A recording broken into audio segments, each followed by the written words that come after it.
Guys, welcome back to my channel, and today I'm actually going to do an episode on transformation in the kitchen. This month is going to be fitness month on my channel, and so each episode I will show you some part of how to help you make a physical transformation so much easier. A lot of people are focused about the workout, and the gym or the workouts are the least amount of what it takes to actually become physically fit. What I learned in my transformation, I was over 200 pounds about 20 years ago. Through small steps in the kitchen of substituting, I was able to maintain the weight loss for all of these years. So I wanted to just in this video go through some basic substitutions that can pretty much replace anything in those yummy yum recipes like we enjoy, cakes or cookies, or just everyday cooking, with just a small substitute that you can actually make a change. I'm actually working on some recipes right now, so I've got things laid out and I'm going to take you through step by step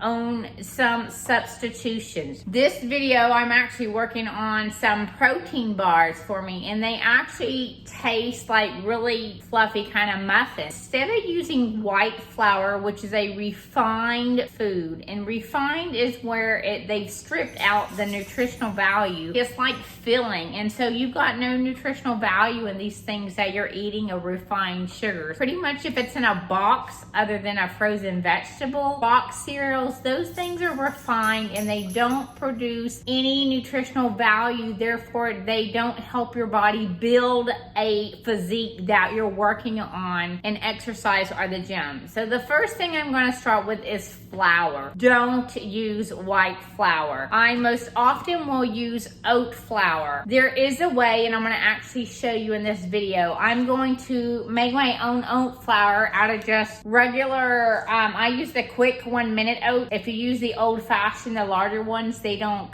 blend as smooth, so I use the quick. What you do if you're using the oatmeal, you're gonna add a little bit more. So for like a cup of oat flour, I'm gonna add like an extra, like a fourth. I'm just gonna blend up a little bit to just show you. I'm going to basically put a fourth into the blender, actually times 5 for my recipe. I'm gonna pulse it, or whatever highest speed that you can get to actually get it really, really small and granulated.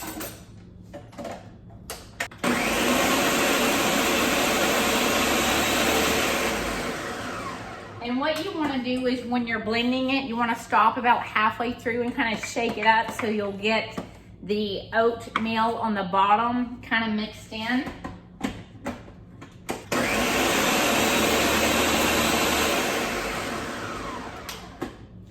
And it's really that easy to make oat flour. You can buy oat flour. A bag of oat flour normally costs around $8 a bag, where you could get a large thing of oatmeal, I think, for like a couple of bucks, but it's up to you. Oat flour can replace anything that you were going to use white flour for. A couple of other flours I use in the kitchen instead of oat flour. If I'm making desserts, I use a coconut flour. The coconut doesn't taste too much coconutty once you get it all mixed in. So coconut is a great option. And almond flour. I love almond flour. You can make biscotti cookies, brownies, all kind of yummy desserts and pastries with almond flours, even coconut, but I use almond flour more often. Flour is a huge thing in the kitchen when you're trying to get fit. It's just a small substitutions that can be huge to you. The next thing most recipes call, or pastries or cakes, pies, call for eggs. And so if we don't know better, we crack open the whole egg and throw it in there. But the yellow, which is a fat, has so much fat in it. And it's okay if you just had one, but if you're making a recipe where it's 3-4 more eggs or so, that's a lot of fat that ends up in your dish. The trick here is to literally get the egg white. You can buy egg whites. I personally don't like egg whites in the box. The texture is really gross to me, but I like a real egg.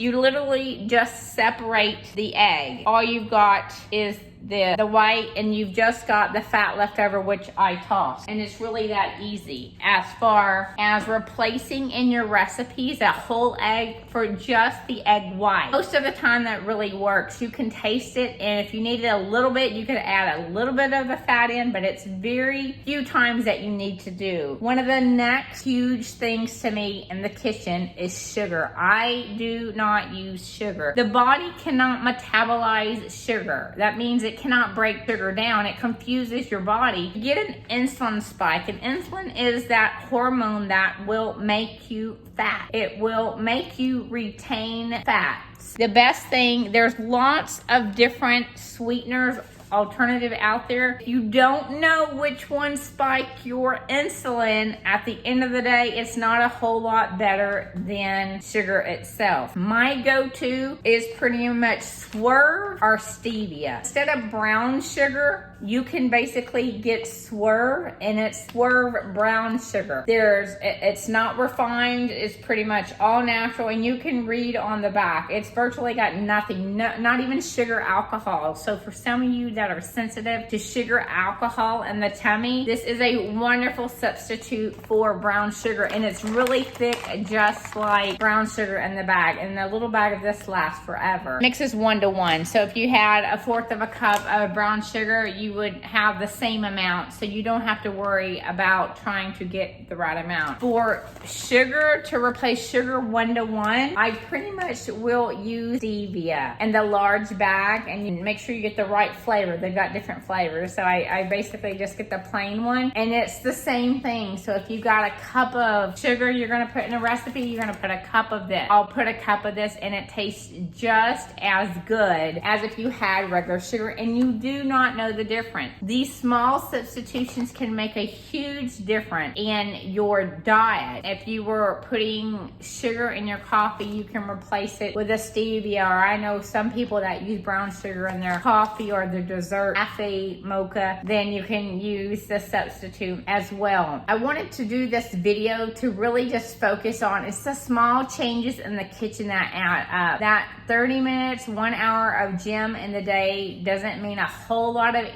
anything if you're eating foods of low quality, and especially if your body cannot process or that they're refined foods such as white bread, white flour. Replace those things. And I really try even not to eat wheat, because wheat has a lot of gluten. Gluten tends to spike your insulin, but it is better than white bread. If you enjoy this video, don't forget to give it a thumbs up, subscribe below, and I'll see you back in the next video.